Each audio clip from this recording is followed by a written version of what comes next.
This video is going to cover pretty much everything you need to know about RCBS pistol dies.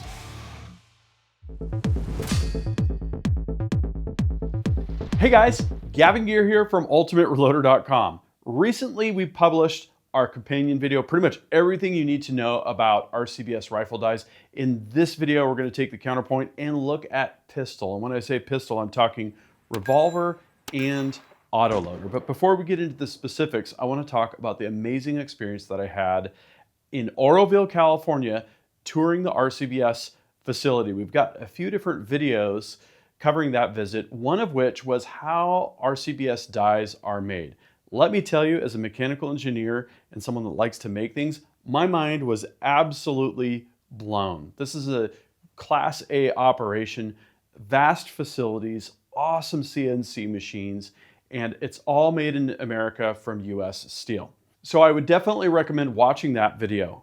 Really interesting story. But some of the high-level points, everything with regard to these RCBS dies, 100% US made.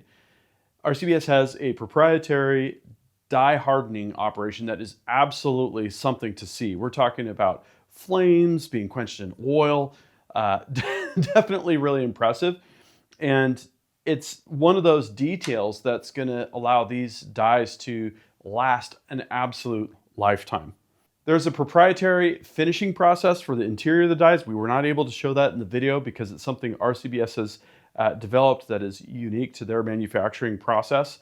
All of these dies are held to really high level standards. All of them get blasted, so they have this beautiful matte finish. They have 7/8 14 threading and hex die lock rings that use this special set screw to preserve the position. So let's talk sizer dies. There's two types of sizer dies for pistol, those with carbide sizing rings and those without. But to start off with a quick anatomy, if we take off the lock screw and screw out the spindle, we'll see what we've got here inside. So here's the spindle. We've got a replaceable decapping rod there. We can adjust the height very easily by screwing it up into the die.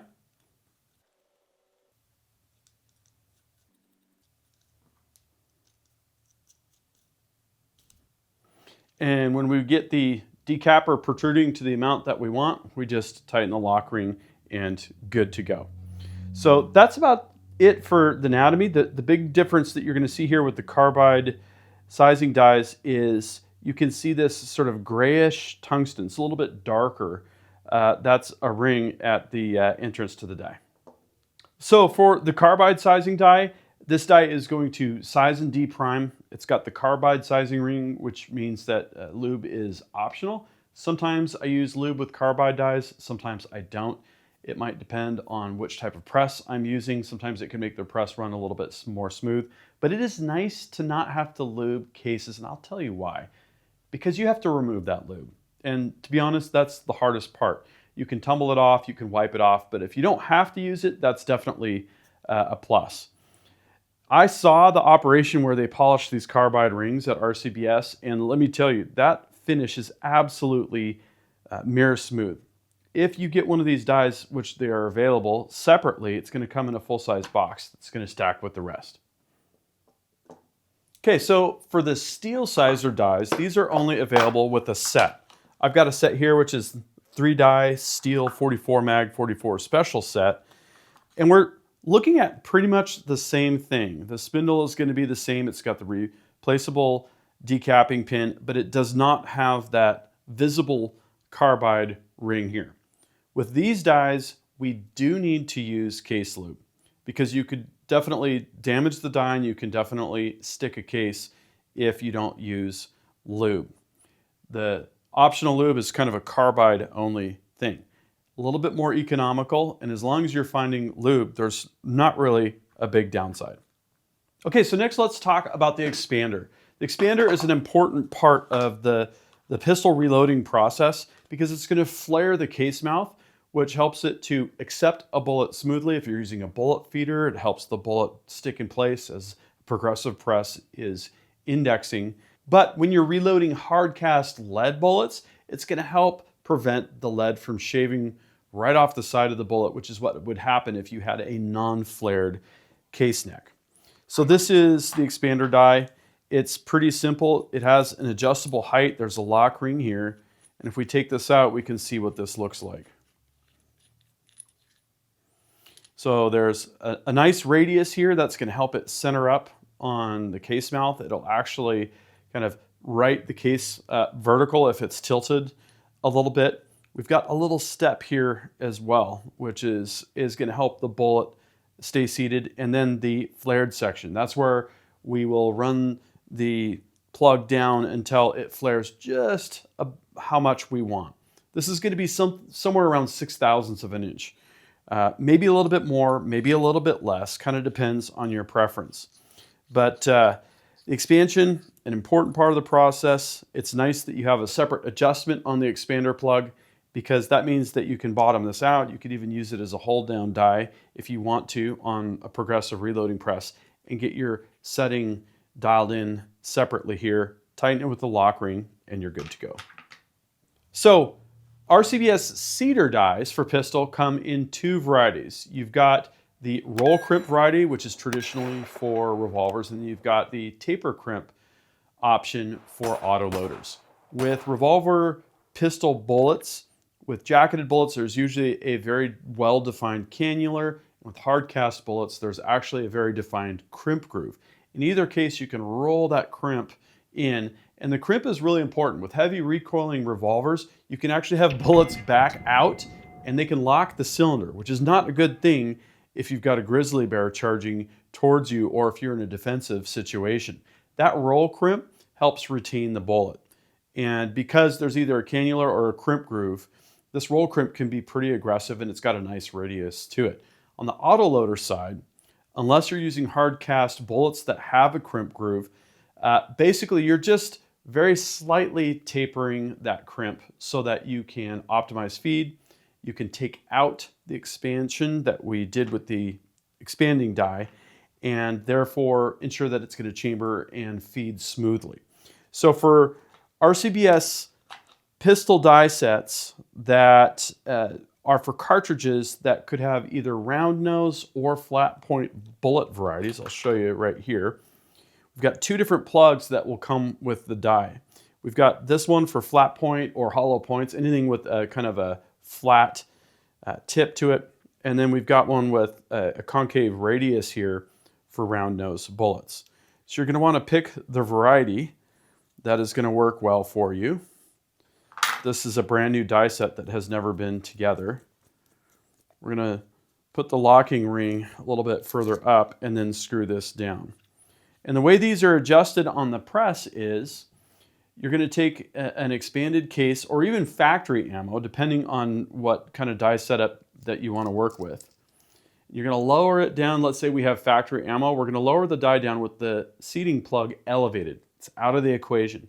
We're going to have that contact the crimping area and crank it down a little bit more for a bit of extra crimp. Everything on the press is going to compress a little bit. So we have to crank it just that little bit further so we get the compression that will reproduce a good crimp on non-crimped brass that's going through the press after we use that dummy round for setup. And then once we've got the crimp set up, we can then adjust the seating plug down until it contacts. And then just like with the crimp, a little bit more because of the compression of the stack of components, including the die. And then we'll take this lock ring and lock that setting in place. So if I'm not using factory ammunition, what I'll typically do is get the bullet seated to roughly the correct depth and then crank the die down with the seating plug elevated. Again, that's out of the equation until it touches. Right now it's touching an expanded case mouth. And then I'll just cycle the press a few times as I gradually increase the depth until I get the desired crimp. Now I can take the seating plug and contact the bullet, give it a little bit more and lock in. Of course, there's a lot of different nuances and different ways to skin a cat when it comes to setting up these dies, but this can be one of the most tedious parts of setting up a reloading press. So what I would suggest is if you're getting a set like what's pictured here, that you potentially order a separate seating and crimping die so that you can use one for crimping and one for seating. So if you set your dies up that way, you're going to want to have your first die seat only. So you'll come down on the case, back the die off a little bit, and then increase the depth of your seating plug until you get the right seating depth. And then in the next station, you'll just take the seating plug out entirely and run it like this, and then lower the die until you get the appropriate crimp. Now, if your cases are a little bit longer or shorter, you can just adjust that crimp independently. You have the same seating depth. If you swap bullets, now you can just take the seating plug out, get your depth set, and you know that your crimp is going to be good if there aren't changes there. So ideally you have separate seating and crimping, but it's not a big deal to do them together combined either. So let's talk RCBS pistol die sets. The first die set I want to talk about is the 3-die Carbide Sizer taper crimp set. So what I've got here is a 45 ACP die set, which is going to be really common. We've got the instructions, which cover all of the RCBS dies, rifle and pistol, all in one nice insert. So you can keep one of these and know that's going to work with all of them. It also comes with a reloading data card that you can use to log some of your reloading data and settings. Okay, so we've got the pistol Carbide Sizer. This has that Carbide Sizer ring. We've got the expander, which is common between all of the sets. It just is specific to the diameter of the case mouth. And then we've got a taper crimp cedar die. So in addition to the plug that's already installed, which would be for hollow points or flat points, we've also got, as I mentioned, that seating plug for round nose, because 45 ACP is very commonly available with flat point type projectiles and with round nose type projectiles. Then we've got the 3-die Carbide roll crimp set. This one here is for 44 mag and 44 special. Let's see what we've got here. Same instructions, same reloading data card. Here we've got the Carbide Sizer for 44 Magnum 44 Special. We've got the expander for 44 Mag 44 Special. And then we've got the roll crimp cedar. This has the flat point plug installed. We've also got the round nose plug. And then because this is a part of a cartridge family of 2 different lengths, we've also got a ring that can be used to space one of the dies up. If it was set specifically for 44 Special, for instance, this can elevate the die to work with 44 mag with no additional adjustments. Okay, then we have the 3-die steel taper crimp set. This is for 50 Action Express. And so it's slightly different. If we look at the seating die, there's a different style of seating plug. Because it's for a 50 caliber, the plug is larger diameter. So it actually comes up through the bottom, but we still have 2 different bullet profiles here that are essentially like 2 different types of flat point, one with a smaller diameter and one with a larger diameter. But all of the 3-die steel taper crimp sets are going to be for auto loaders, and they're going to come with the steel sizer die, the expander, and then the taper crimp cedar die. So that is one option if you're using an autoloader. Finally, we have the 3-die steel roll crimp set, which is going to be just like the 50 AE set that I showed you. This one is for 44 mag, except instead of a taper crimp seating die, we have a roll crimp cedar die. So this 44 mag die set would be good for if you don't want to spend the money on the Carbide dies. Just like with the Carbide die set that I showed you, there's this spacer ring where you can elevate one of the dies. I would use that, I think, on the cedar die because that's the hardest one to set up. We also, of course, have the plugs, the cedar plugs for both round nose and flat point bullet styles. So that's the RCBS pistol die portfolio. Individual dies, which some of them are available as, and then of course the die sets. All of these dies are super high quality. They're made in the USA. The folks at RCBS have decades and decades of experience with all of the nuances that are involved in engineering, manufacturing, and supporting these die sets out in the field. And they've been doing it forever. Really high quality, hardened steel. They basically cut no corners when it comes to building these dies, and they have really, really great customer support. The die sets are going to cover pretty much all popular autoloaders and revolvers that you're going to find. And again, I want to invite you to watch the How It's Made video that we did that covers both rifle and pistol dies, filmed on site at Oroville, California at the facility. Truly amazing experience. Here's what I'd like to know. Couple things. First, are you using RCBS pistol dies? What are you using them to load? What kind of handgun are you shooting them in? And is there something interesting that you're doing? Are you handgun hunting? Are you target shooting? Are you using it for defensive purposes? I would love to know that. And then second question is, did you have any insights or questions about the dies themselves? If you join us down there in the comment section, myself and the RCBS team will be down there to answer any questions that you have. As always, thank you for watching. That concludes this video, and that means it's time to wrap it up.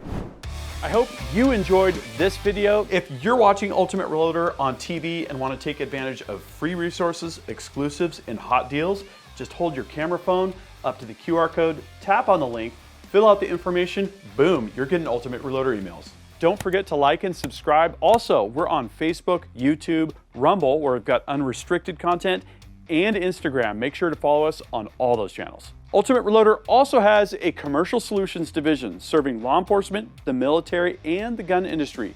We have some unique capabilities, including a comprehensive suite of recoil testing and evaluation capabilities, trigger profiling, and more. Thanks again for watching.